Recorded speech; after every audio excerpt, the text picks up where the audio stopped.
Hai teman-teman semua, apa kabar? Senang banget kalau hari ini Lauso bisa mimpin, akhirnya dapat kesempatan untuk mimpin. Kita bakal ibadah di hari Minggu ini. Yuk sebelum kita memulai semuanya ini, kita serahin dulu semua sama Tuhan. Kita tundukkan kepala, kita berdoa.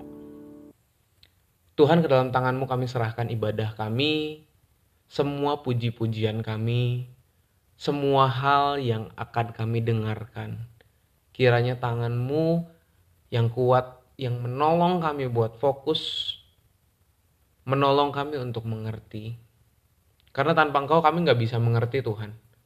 Apa yang kami nyanyikan, apa yang kami dengarkan, berbicaralah Tuhan. Ke dalam tangan-Mu kami serahkan, baik seluruh rangkaian ibadah ini maupun seluruh hari Sabat ini. Dalam nama Tuhan Yesus kami berdoa. Amin. Nah, sekarang Lauso mau ajak kita sama-sama untuk nyanyi satu buah lagu. Kita memuji Tuhan sama-sama. Ajaib Kau Tuhan. Kalau buat yang gak tahu, kita sama-sama belajar ya.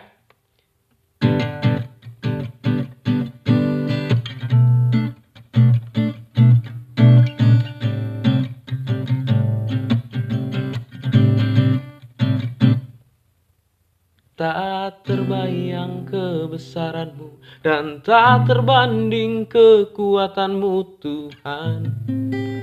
Kau megah bagiku. Segenap jiwa dan pengharapan telah kuserahkan untuk rencana-Mu Tuhan. Kau Raja atasku. Hanya Kau yang layak ditinggikan. Oh, ajaib Kau Tuhan, agung dan perkasa. Kau sumber kemenanganku, layak berkuasa, memerintah selamanya. Yesus, Kaulah Raja mulia. Oh, oh, oh, oh, oh.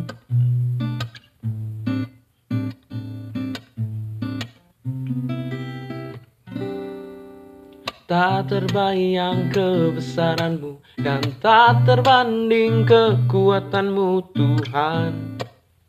Kau megah bagiku. Segenap jiwa dan pengharapan telah kuserahkan untuk rencana-Mu Tuhan. Kau Raja atasku. Hanya Kau yang layak ditinggikan.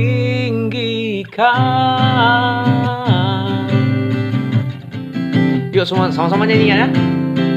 Ajaib Kau Tuhan, agung dan perkasa. Ya Tuhan, Kau sumber kemenanganku, layak berkuasa, memerintah selamanya. Yesus, Kaulah Raja mulia. Sekali lagi, ajaib Kau Tuhan. Ajaib Kau Tuhan, agung dan perkasa. Kau sumber kemenanganku, layak berkuasa, memerintah selamanya. Yesus, Kaulah Raja mulia. Wah, emang Tuhan tuh Raja yang paling mulia, yang bukan hanya berkuasa tapi juga mengasihi kita. Bayangin kalau misalnya ada presiden yang tiba-tiba ke semua rakyatnya dia rela memberikan sepeda. Itu yang terjadi di negara kita, dan itu aja seorang presiden yang memberikan sepeda. Sepeda tuh nggak ada apa-apanya buat presiden, tapi udah ngasih sepeda Itu tuh jadi bahan pembicaraan gitu sampai saat ini, bahkan sampai lo bahas saat ini gitu. Masuk di koran, masuk di mana-mana. Kenapa? Karena nggak semua presiden begitu. Nggak semua presiden membagi-bagikan sepeda ke anak kecil.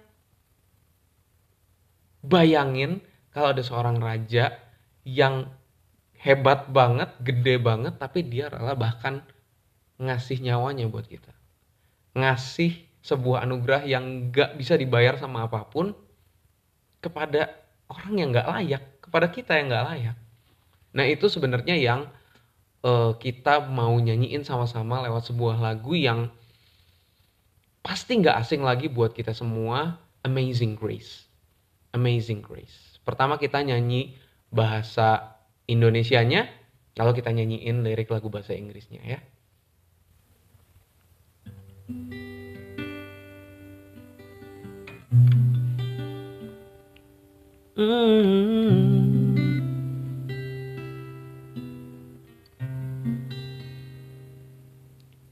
Sangat besar anugerahmu memberi aku selamat,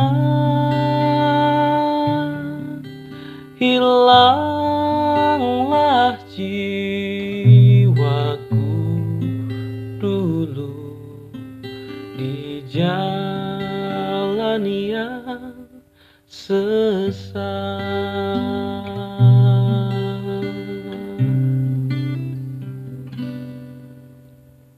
Kita nyanyi lagu lirik Inggrisnya ya.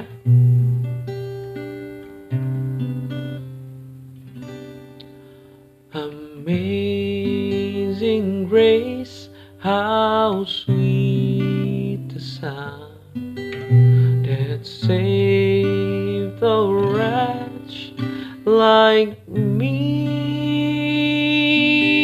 I once was lost, but now am found. Was blind, but now I see.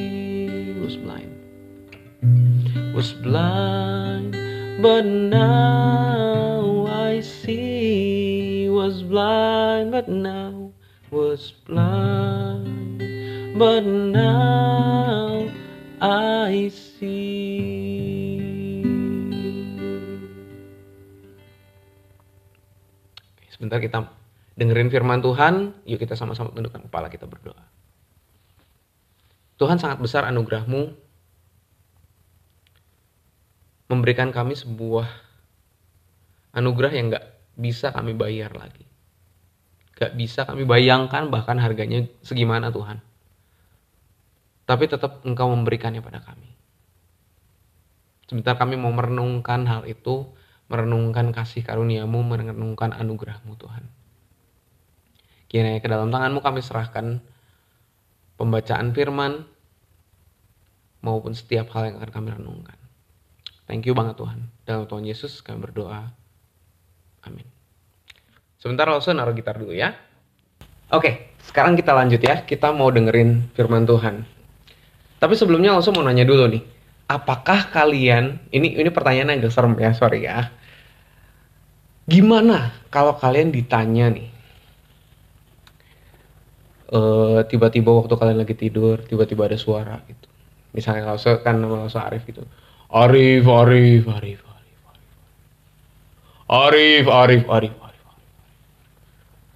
Terus bangun misalnya gitu ya, terus ada terang benderang gitu, terus tiba-tiba ada suara lagi, anakku yang kukasihi,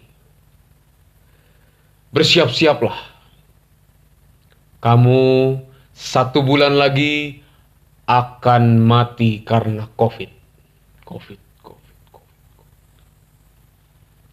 Akhir bulan depan kamu akan mati. Ya. Bentar, sekarang tanggal 31, akhir bulan depan. Berarti langsung cuma punya 1 bulan buat hidup. Bayangin kalau kalian tiba-tiba ada omongan kayak gitu dari Tuhan, apa yang akan jadi reaksi kalian? Aduh, gimana ya? Waduh, semua tabungan kan udah dipikirin gitu kan. Aduh, tabungan ada berapa? Mau liburan selama 1 bulan ini gitu. Tapi COVID juga nggak bisa kemana-mana gitu kan. Nah, eh, pasti ada rasa apa? Kira-kira apa yang bakal kita rasain? Ada takut? Mungkin seneng nggak? Kagak ya, nggak mungkin seneng ya. Yang pasti takut, sedih, bertanya-tanya ini bener atau enggak. Apalagi? Aduh, mungkin kalian akan pikir, aduh gimana kalau misalnya beneran mati nanti papa mama gimana? Terus apa lagi? Terus nanti mungkin kalau misalnya kalian punya binatang peliharaan saya bagaimana ini? Nanti sekolahku gimana, sahabat-sahabatku gimana gitu. Nah, tapi ini pertanyaan yang bukan main-main. Ini adalah pertanyaan yang persis yang diberikan kepada seorang raja di dalam Alkitab. Kita ingat ya, beberapa minggu kemarin kita masih ada dalam sebuah seri raja-raja. Habis kita belajar soal Daud, kita belajar soal berbagai macam raja yang akhirnya menduduki tahta Daud, diem di kerajaan Yehuda dan Israel. Dan hari ini kita akan belajar dari seorang raja yang namanya Hizkia. Hizkia ini ada di 1 Raja-Raja pasal yang ke-20.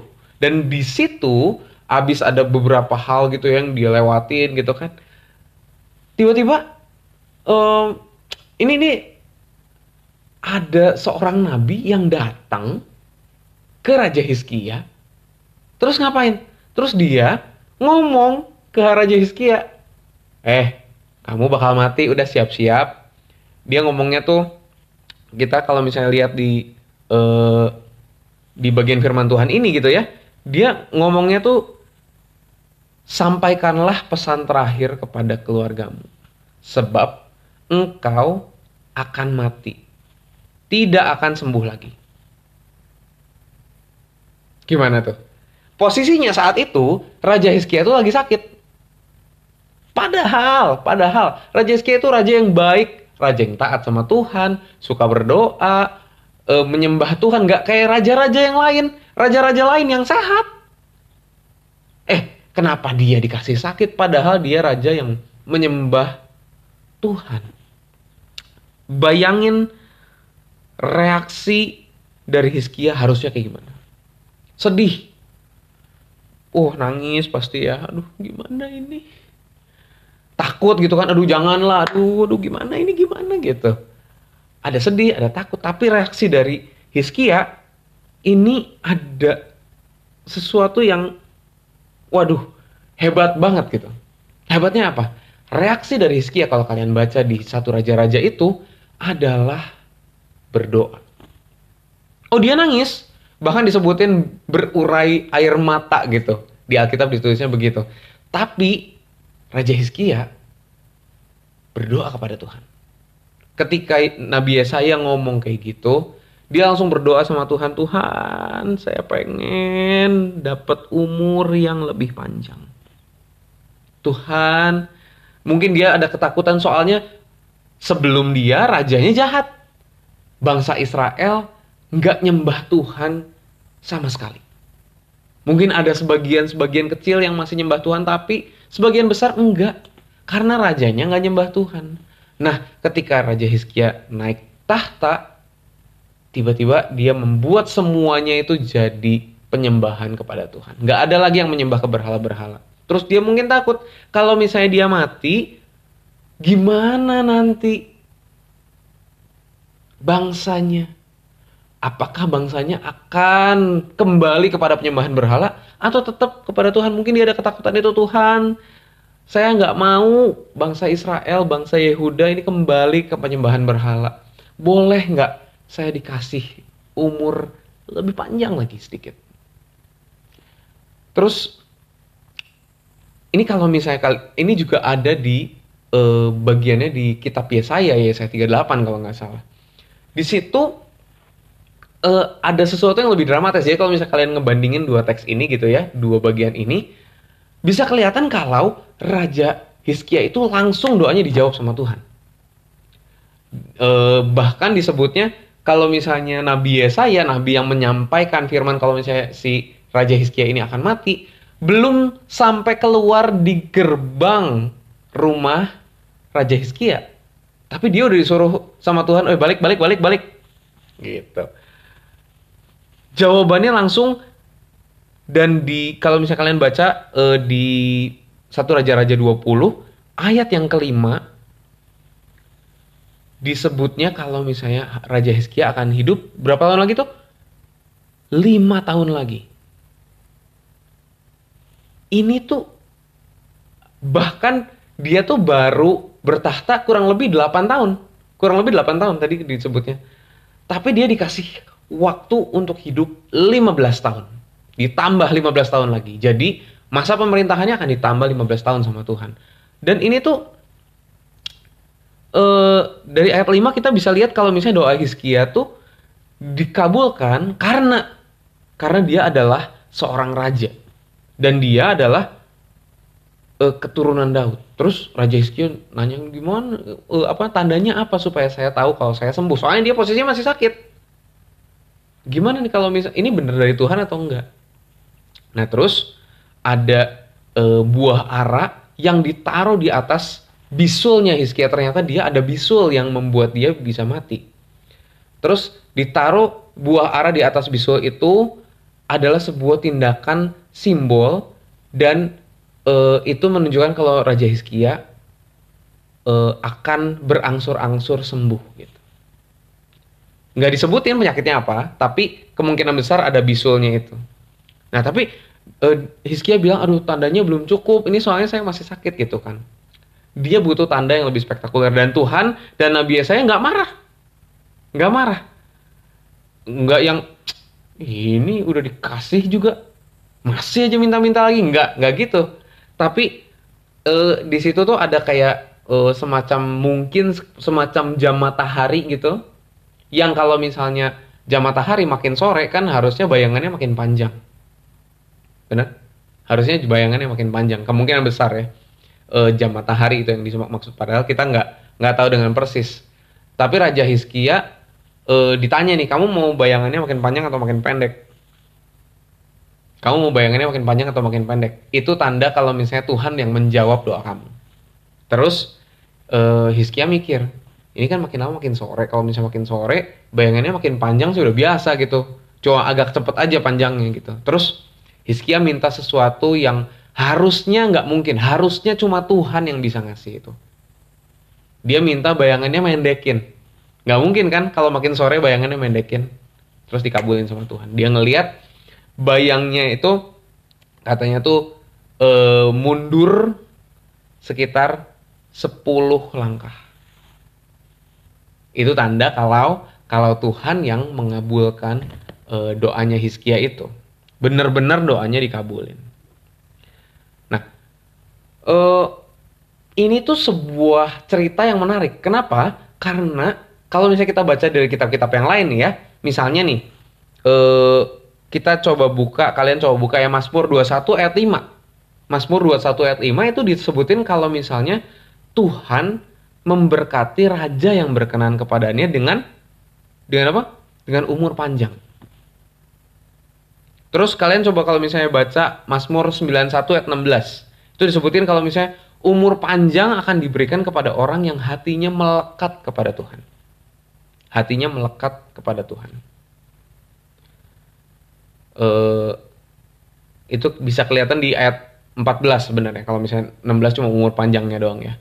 Terus kalau misalnya kita baca di Amsal pasal yang ketiga ya, disebutin kalau misalnya orang yang memiliki hikmat akan memiliki umur panjang. Dan kalau misalnya kita baca mundur lagi ke pasal 1 ayat 7 yang suka ada di agenda-agenda sekolah-sekolah Kristen, kita akan tahu kalau misalnya orang yang berhikmat itu apa? Orang yang takut akan Tuhan. Takut akan Tuhan adalah permulaan pengetahuan. Nah, jadi di Alkitab itu umur panjang tuh deket banget sama berkat dari Tuhan. Nggak ada orang lain, pribadi lain yang bisa ngasih umur panjang selain dari Tuhan. Dan punya umur panjang berarti itu orang yang berkenan sama Tuhan, yang hatinya deket sama Tuhan. Karena misalnya nih ya, orang udah jaga kesehatan, jaga makan, Oh, tetap bisa kena penyakit. Oh, udah melindungi diri segala macam, tetap bisa kecelakaan. Mau lindungin kayak gimana? eh, Umur panjang itu nggak bisa didapatkan dengan cara yang lain, kecuali dari Tuhan. Belum lagi, zaman dulu kesehatan belum sebagus sekarang, perang juga lebih banyak, jadi orang yang mati muda, yang umurnya nggak panjang, itu banyak.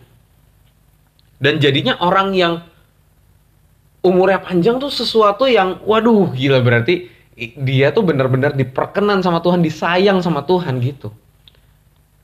Nah, saat ini kita menerima sesuatu yang jauh lebih berharga. Menerima sesuatu yang jauh lebih berharga. Tadi ya, si Hizkia diomongin sama Nabi Yesaya berapa nambahnya? Umur panjang tuh. Yang katanya umur panjang, yang berkat dari Tuhan, yang hanya orang yang hatinya melekat sama Tuhan, yang takut sama Tuhan yang bisa dapat. Ditambahnya berapa? 15 tahun. Dan itu udah panjang. Itu masa yang sangat panjang, teman-teman. Tapi Hizkia dikasih 15 tahun aja begitu bersyukur, begitu bersukacita. Dia tuh wah, bener-bener akhirnya memerintah dengan baik gitu. Sebagai apa? Sebagai tanda syukur kalau misalnya dia dikasih umur lagi. Dikasih 15 tahun.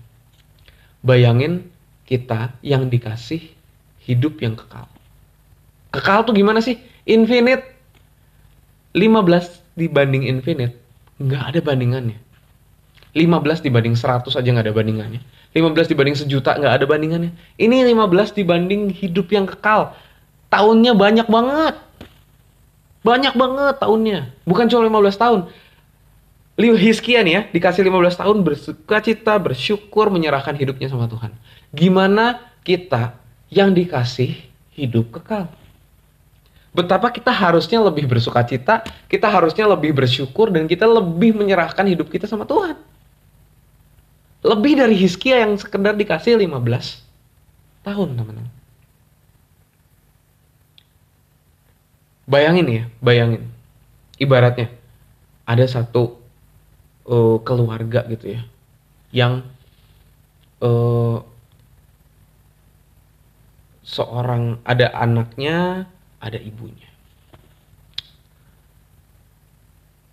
Terus dia tuh setiap hari makannya kentang, misalnya gitu ya. Dia miskin banget, mereka miskin banget sampai mereka tuh cuma punya kebun kentang, dan setiap hari mamanya masakin kentang. Dia ambil kentangnya, dijual, beli bumbu, tapi makannya nggak makan nasi, nggak makan apa, pokoknya kentang aja, tiap hari kentang. Enak kan lama-lama ya. Meskipun mamahnya ini udah berusaha nih, udah berusaha, eh, ada yang kadang-kadang digoreng, kadang-kadang dikukus, kadang-kadang dimasakin macam-macam lah, tapi semuanya kentang. Sampai-sampai si anaknya yang cuma sebatang kara ini ya, cuma mamah sama anaknya ini, papahnya udah meninggal ceritanya. Si anak dan ibu ini bolak-balik tuh berselisih paham. Kenapa? Karena anaknya bosen. Ya iyalah, tiap hari makannya kentang. Kentang lagi, kentang lagi. Mama tuh gimana sih? Beli apa gitu loh. Kentang lagi, kentang lagi. Nih, mamanya dengan sabar ya. Eh, Kamu kan tahu nak, kita tuh lagi susah uangnya. Ini ada kentang aja udah syukur. Ya gimana? Bosen. Bosen. Dan akhirnya kadang-kadang si anaknya tuh marah gitu dan nggak mau makan. Ya udah dibiarin aja gitu. Mamanya diem aja. Diem. Dimarahin sama anaknya gitu kan. Kurang ajar emang anaknya ini. Nah, suatu hari si anaknya ini pulang sekolah. Laper tuh. Dia udah ngebayangin tuh di rumah, aduh pasti makannya kentang lagi. Aduh gimana ya gitu. Terus waktu pulang terus ini rumahnya kok dikunci. Tapi dia punya kunci, jadi dia buka, Terus dia lihat mamanya nggak ada. Waduh, mamanya kemana nih? Terus dia tungguin. Soalnya nggak ada makanan juga, jadi dia kelaparan juga gitu kan. Aduh, ini mama mana sih? Ditungguin sampai sore nggak pulang-pulang. Tungguin lagi sampai malam nggak pulang-pulang.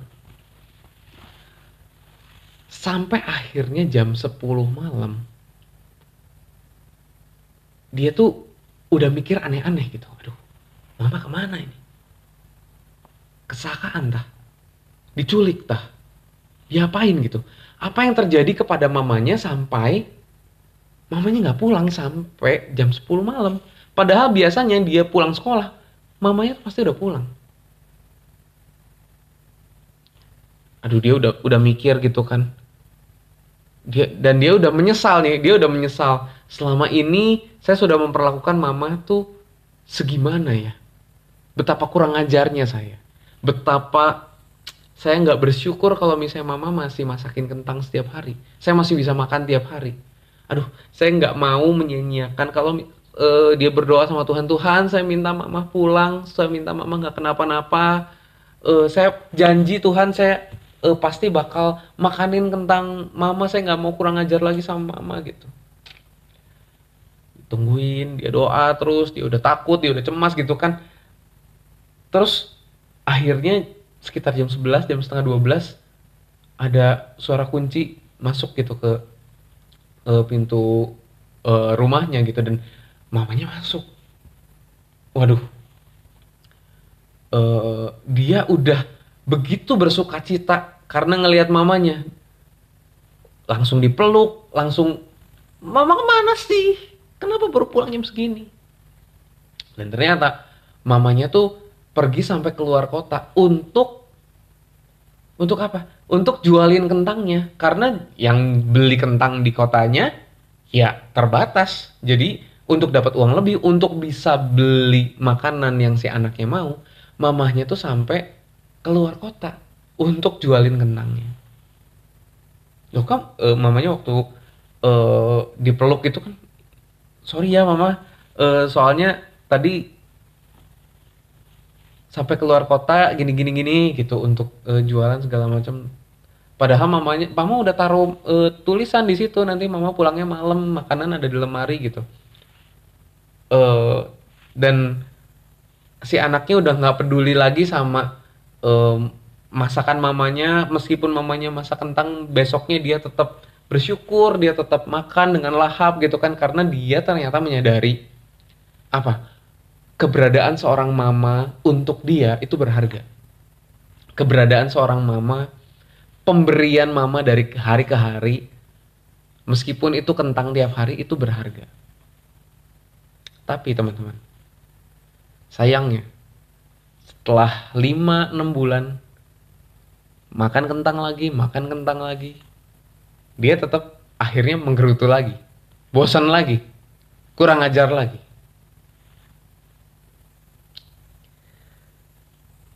Cerita ini sebenarnya menggambarkan apa ya? Menggambarkan antara kita dengan kasih karunia itu. Dari dulu kita udah dengar, mungkin kalau misalnya teman-teman ikutan sekolah minggu dari kecil, udah dengar tentang Tuhan yang mengasihi, Tuhan yang mati buat kita, Tuhan yang memberikan hidup yang kekal sama kita. Kita udah tahu, kita udah dengar dari kecil. But we live as if we forget it. Kita nggak lagi menghargai kalau itu sesuatu yang mahal, sesuatu yang besar, sesuatu yang berharga, sesuatu yang bener-bener diberikan sama Tuhan dengan nyawanya. Kita lupa itu. Dan sama kayak anak itu yang mungkin ada masa-masa ingat sebentar, kalau misalnya ada kejadian sesuatu, dia ada takut, dia ada cemas. Aduh, dia baru menyadari apa? Kalau mamanya tuh berharga. Dan mungkin kalau misalnya kita ikut retret lah, kalau misalnya kita baca Alkitab dengan tekun, mungkin ada satu hari di mana tiba-tiba, oh iya ya, Tuhan tuh benar-benar sayang, dan kita bertobat, kita berdoa, "Tuhan, saya minta ampun, dan saya nggak mau mengulangi semua itu, saya mau menghargai kalau misalnya Tuhan udah mati buat saya." Tapi setelah berjalan waktu, kita berulang kali lupa.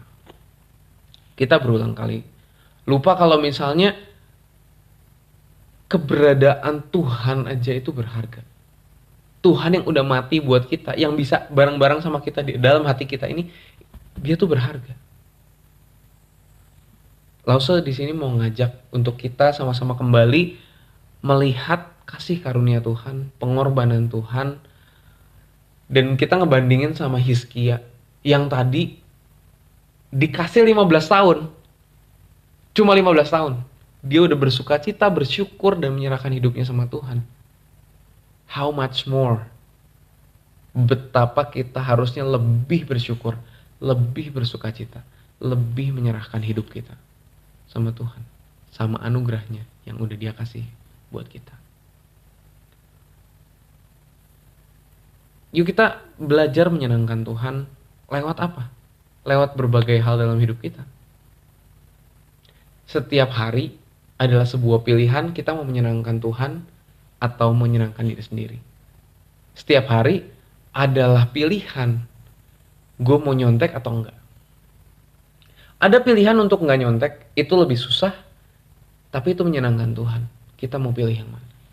Ada pilihan untuk kita iri hati dan ngomongin temen. Ada pilihan itu. Tapi kita, ini yang lebih susah, tapi ini yang menyenangkan Tuhan. Kita mau nyenangin Tuhan atau nyenangin diri kita sendiri. Ada pilihan untuk marah-marah, selalu ada pilihan itu. Ini untuk nggak marah, itu pilihan yang lebih susah, tapi itu yang menyenangkan Tuhan. Kita mau pilih yang mana? Untuk marah lebih enak, untuk iri hati lebih gampang, untuk nyontek dapat nilai bagus dengan mudah, tapi itu nggak menyenangkan Tuhan. Mari sama-sama kita pilih yang menyenangkan Tuhan. Kenapa? Karena Tuhan udah memberikan nyawanya buat kita dan memberikan hidup yang kekal buat kita. How much more kita harus bersuka cita, bersyukur, dan menyerahkan hidup kita sama Tuhan. Yuk sama-sama kita berdoa.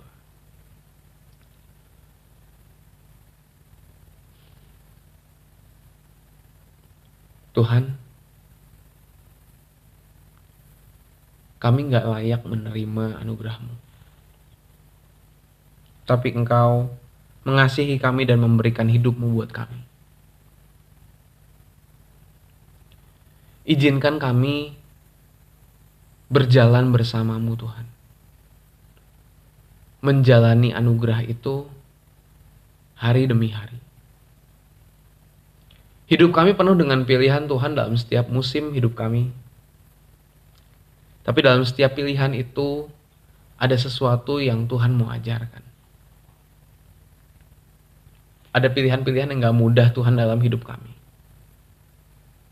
Bantu kami untuk pilih yang Tuhan pengen. Bantu kami untuk ingat kalau misalnya Tuhan udah memberikan hidup kekal itu buat kami, memberikan nyawa buat kami. Supaya kami bisa jadi anak-anak Tuhan. Terima kasih Tuhan. Dalam nama Tuhan Yesus kami berdoa. Sebagai respons dari firman Tuhan, Lausa mau ngajak kita nyanyi satu lagu lagi, Bersamamu Bapa. Kita nyanyi refnya aja.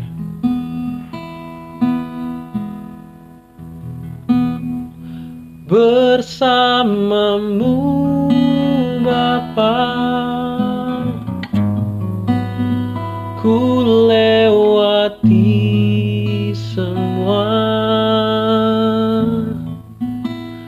perkenananmu yang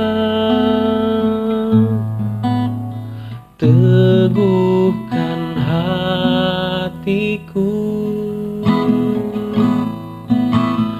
Engkau yang bertindak, memberi pertolongan,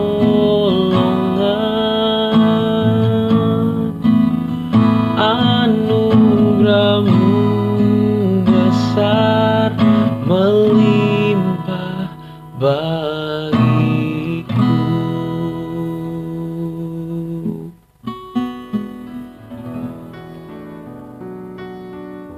Terima kasih, Tuhan Yesus memberkati.